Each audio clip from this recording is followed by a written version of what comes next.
Letitia James is hitting back at former President Trump's defense of his company's financial records. Trump put out a long statement on Tuesday claiming his longtime accounting firm cut ties with him following, quote, intimidation tactics by James and by the Manhattan District Attorney.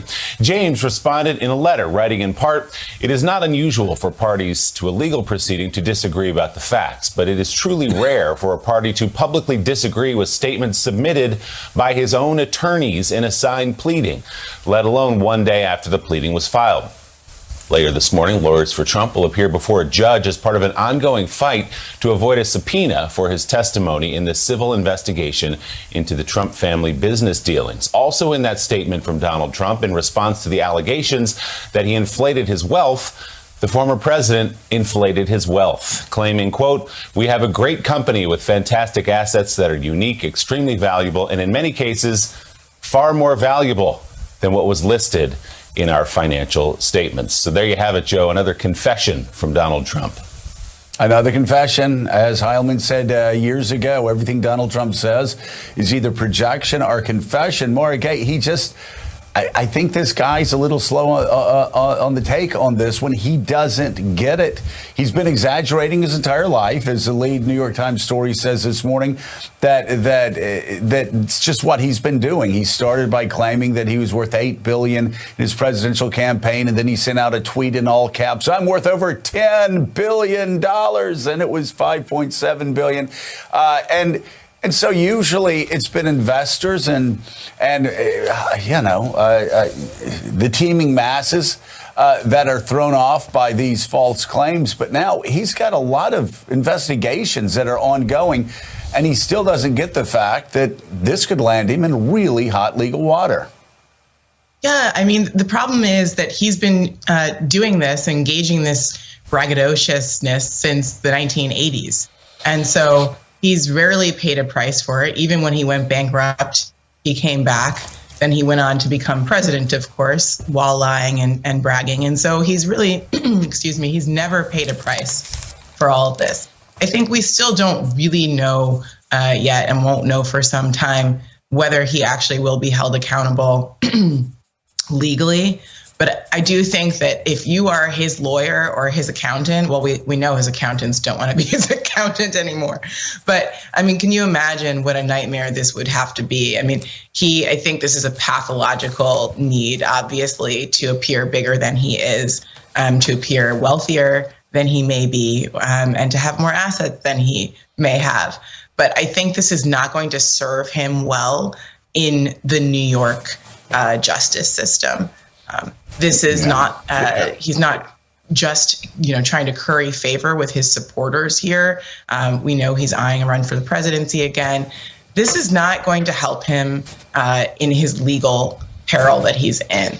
And I also have to wonder if you are, again, somebody who maybe worked behind the scenes on his behalf. This is not exactly encouraging behavior. I mean, he's essentially daring people to come after him. So he's not sorry, he's not repentant. And I think we'll see what happens, as this case plays out. But he's in a lot of legal trouble. This isn't going to help. I mean, they tell you, even in criminal court back in the day when I was a young cub reporter, judges will tell you, please don't talk about these cases. They don't want you to, actually make things worse for yourself. And that's what Trump is doing here. He's not running for election. I think he may have forgotten himself. Maybe so. But, Claire McCaskill, though, whether he's running for election or whether he's running his business, the actions are so consistent. There have been all of these psychological profiles of Vladimir Putin, and also sort of the Russian outlook on governing. And the bottom line is the ends justify the means. A lie is okay. Nothing wrong, nothing immoral with a lie if you're Vladimir Putin, or if you're the Russians, or if you were the Soviets, because the ends always justify the means. And so you spew out disinformation and fire hose of falsehoods, and it works for them. That's been Donald Trump, and the consistency, really, it is crazy how consistent it's been from what he did in business for 40 years, always lying about how much money he had, to his election, always lying about how many votes he got. And it wasn't just here. It wasn't just in 2020 when he lied about the so-called stolen election. It was also in 2016. Remember, he was lying. He said, a golfer in line heard that somebody voted illegally, and I actually won the 2016 campaign. So he was inflating the number of votes he got in 2016, lying about that. His first contest against Ted Cruz in Iowa, when Ted Cruz beat him in Iowa, he lied about that. This is what he does. This is his psychological profile. And lying about votes is so very easy for him because he's been doing it about money for 40 years. And now it's all catching up to him, whether you talk about what's happening in Georgia, where he was busted on the telephone saying, steal me 11,000 votes, or whether you're looking at all of these financial cases against him in New York. It is all catching up to him.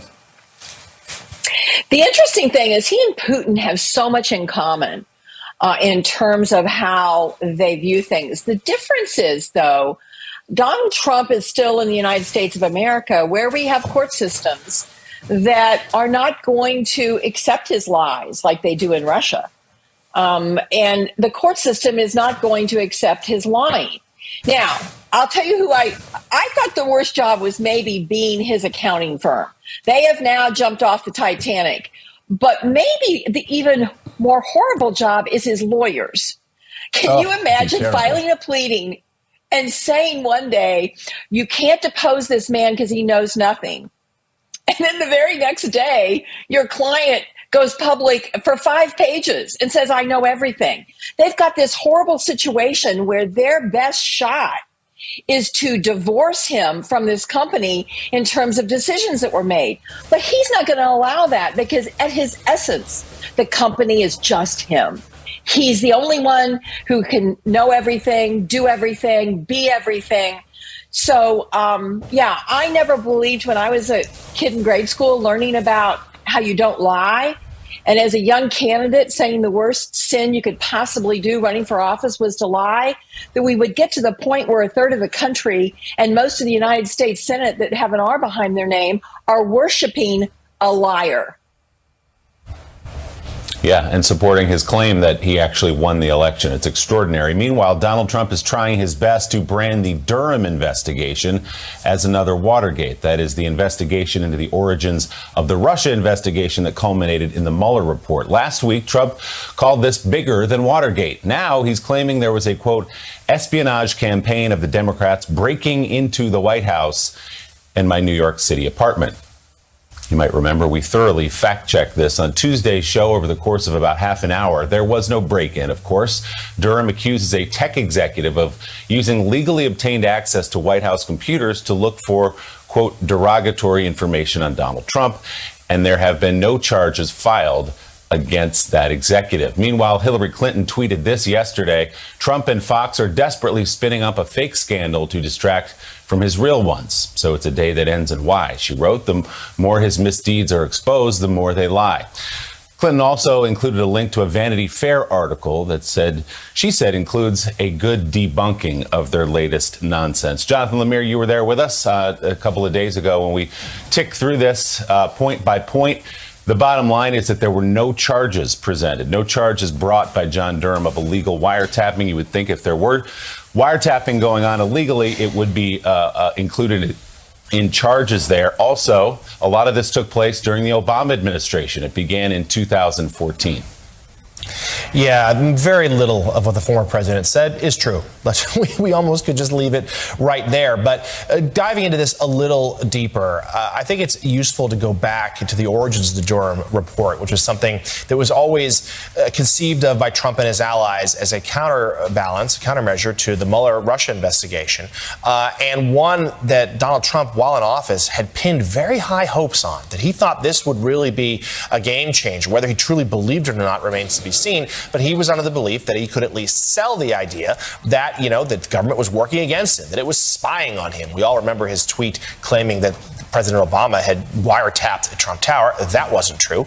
And that during his time, he thought this would be the smoking gun he could use to really detonate the Democrats ahead of his 2020 reelection campaign. And it was a source of great frustration and friction between himself and Attorney General William Barr, because Barr said, look, the report's not ready yet. I'm not involved. This is Durham's show. He's got free reign here. And it's an extraordinarily lengthy and expensive process here to get this investigation done. And there was a sense as the year went on, the 2020 year, and the election started to slip away from Trump as the coronavirus surged and his handling of it was so widely disapproved of, that he recognized that it was not going to be all that he thought it was. And it ended up being a huge disappointment and didn't come out in time to save him before the election anyway. And now that we are getting pieces of it, he is trying frantically to sell it into something that it is not. And certainly some of his allies in the conservative media are happy to once again go along with his bidding, as they did with his false claims of election fraud. But there doesn't appear to be much in the way of there, Joe. Well, not much there. And we're also seeing a lot of backing off from the breathlessness. Over the weekend, all we heard was, well, why isn't the media talking about this? Why is the mainstream media, the corporate media? We started talking about it, and suddenly everybody's gone quiet, or most people have gone quiet, except those who really want to make complete, total asses of themselves. And speaking of that, Claire McCaskill, Durham, here's a guy that has spent a good bit of his career respected. He's humiliating himself. This thing's dragged on for 3 years. Investigating the investigators has gone on longer than the investigation. And as I said a couple of days ago, if they were actually doing things, say, okay, go as long as you want. Let's get to the bottom of this, whatever it takes.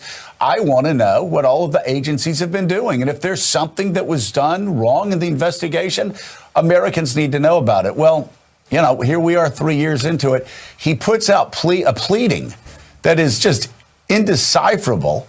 It allows crackpots to lie to their audiences that something is amiss. And you dig into it. And again, there was no wiretapping. In fact, no data was collected illegally. Everything, Durham admits, was collected legally.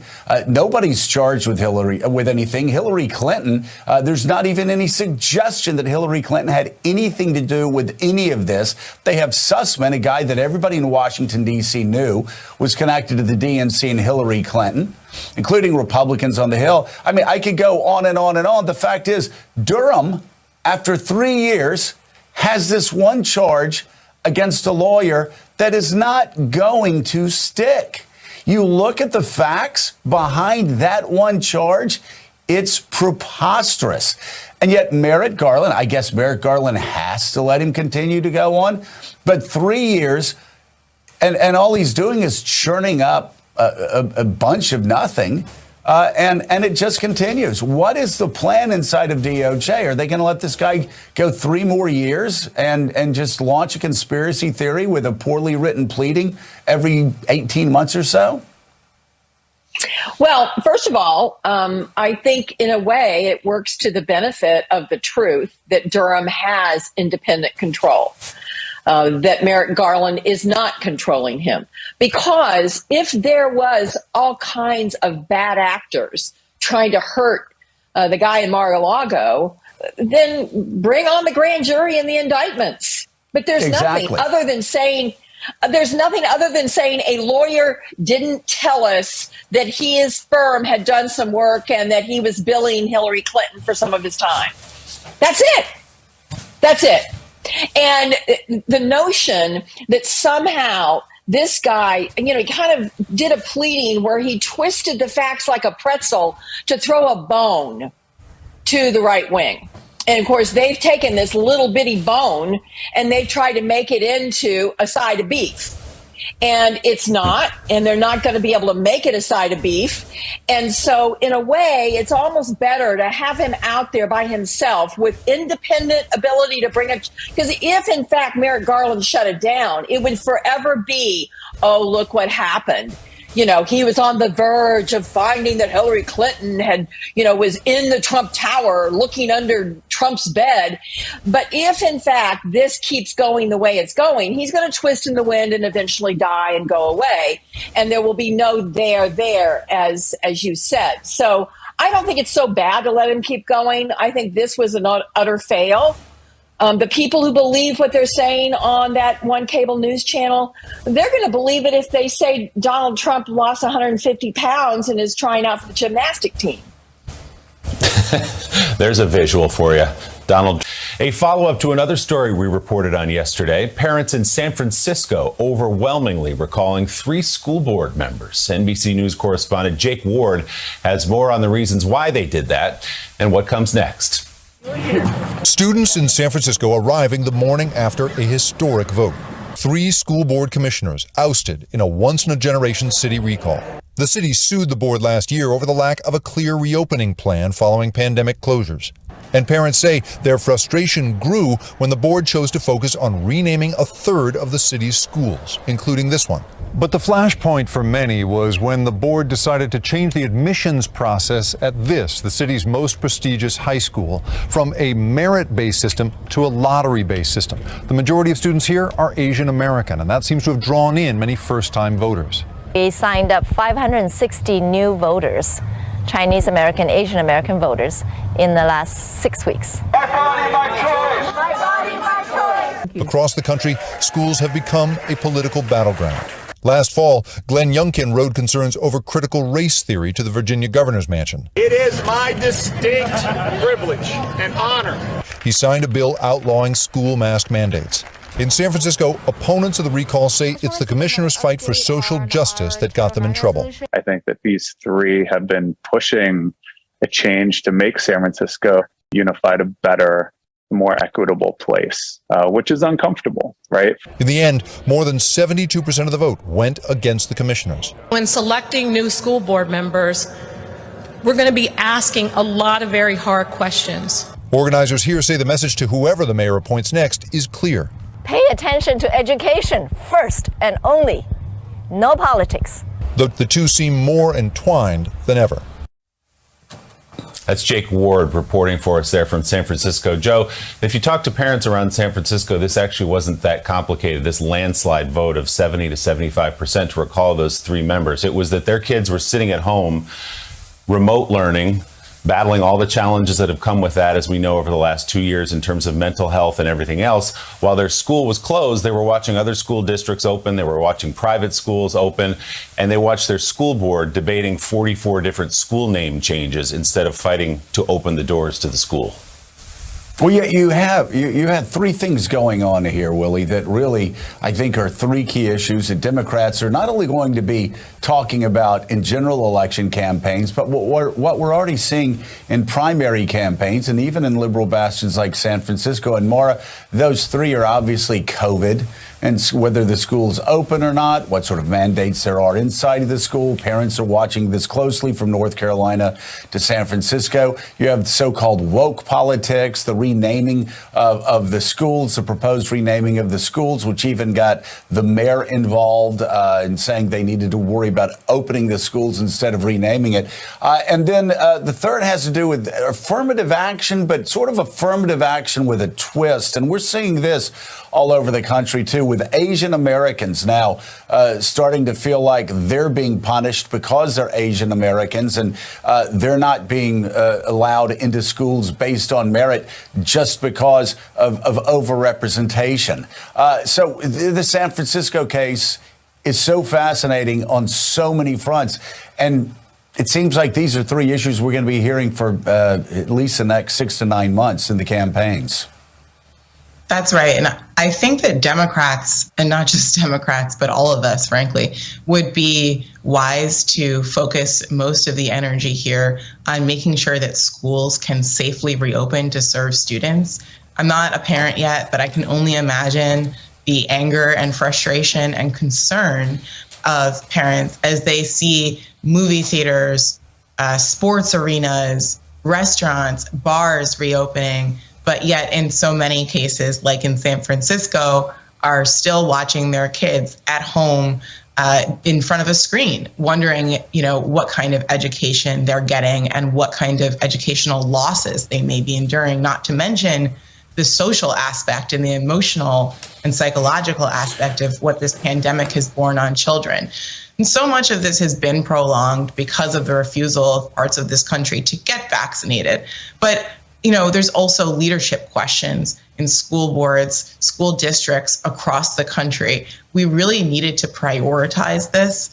And the fact that we haven't done so in any methodical way, or a uniform way, I should say, some districts have done a great job, want to be clear, is a source of anger, deep anger, and also concern. There's so many years of education that we're losing. And of course, it's the most vulnerable kids, right, who are going to be the most harmed by this. And then you have layered on top of that the culture wars that you're talking about. And in some cases, the debates over affirmative action that really have never ended. I went to the University of Michigan in 2004. I'm dating myself here, but I was there the year after the affirmative action decision at the Supreme Court. And I can tell you that battle wasn't over.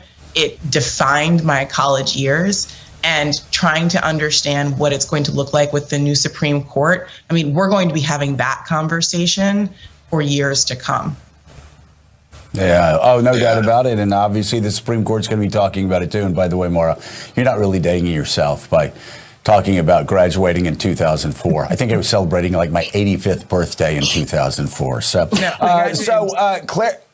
So Claire McCaskill, Maura, and I know you understand this better than all of us because you've been elected to office, represented the state of Missouri for quite some time. Maura is so right. At the end of the day, this comes down to schools. This comes down to kids. Parents are going to prioritize kids over everything else. You can talk to them about capital gains rates all day long. If you got it wrong on their kids, you're out of luck. And so people like Scott Gottlieb always got this right, which was when we need mandates, when we need mask mandates, when we need to shut down schools, we shut down schools. But when we can open them up, let's open them up and get kids back in school, get rid of the mandates. Then the Delta surge comes, we can react to that. The Delta surge leaves, we can react to that.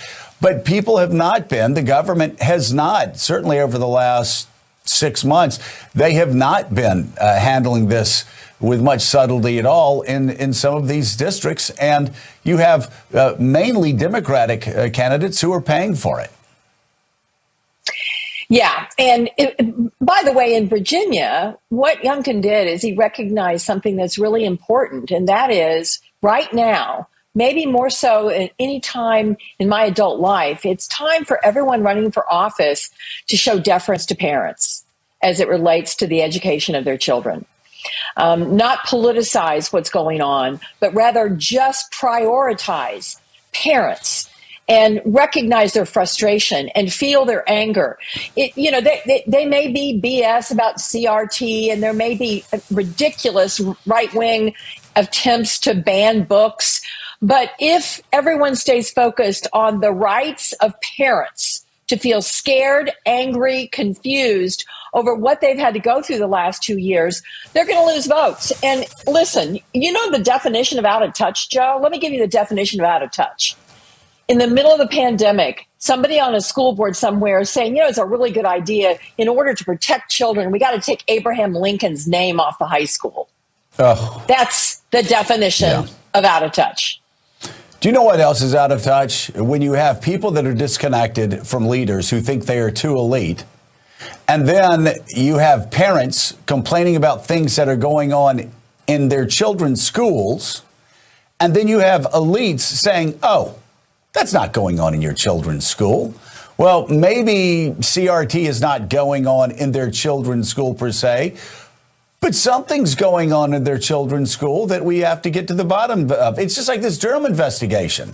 Don't be scared to investigate. If something's going on, we want to know what's going on. Instead of elites just saying, these parents, they're stupid and they're having politicians that are manipulating them and they don't know what they're talking about. Actually, they do. They've got children that are coming home from school. I know this as a guy, again, as an 85-year-old guy with like 79 kids, or 4. Sometimes it feels like 79. You hear what hey, how was school today? What happened in school today? You stay connected. Those parents know what's happening to their kids every day in school. They don't need politicians who are running for governor or president telling them they don't know what they're talking about, Claire. And that's a real disconnect and a real warning. If a parent tells you something's going on inside the school, yes, there are bad faith actors out there. But if you keep hearing it, as you know, if you keep hearing it, one town hall meeting after another town hall meeting after another town hall meeting, when you're knocking on doors, when you're shaking hands, you know, something's going on out there and they need to look into it. Yeah. And maybe the thing that I'm most worried about now is the idea that we're going to hyper politicize school board elections. That's not good. Oh. I mean, traditionally, the people who have run for school board have been parents who have been very active in the school. And by and large, not in every school district, but by and large, I think school boards in this country have operated the way they were intended to operate. Now we have this backdrop where there is this calcified polarization of who's running for the school board and who's controlling it, and are you Trump enough or are you anti-Trump enough? You know, let's back off and as Democratic politicians just say we care deeply about the power of parents to control their kids' education and supporting public education. If they could just keep it simple on those two things, they could thwart the effort of the far right to really, frankly, distort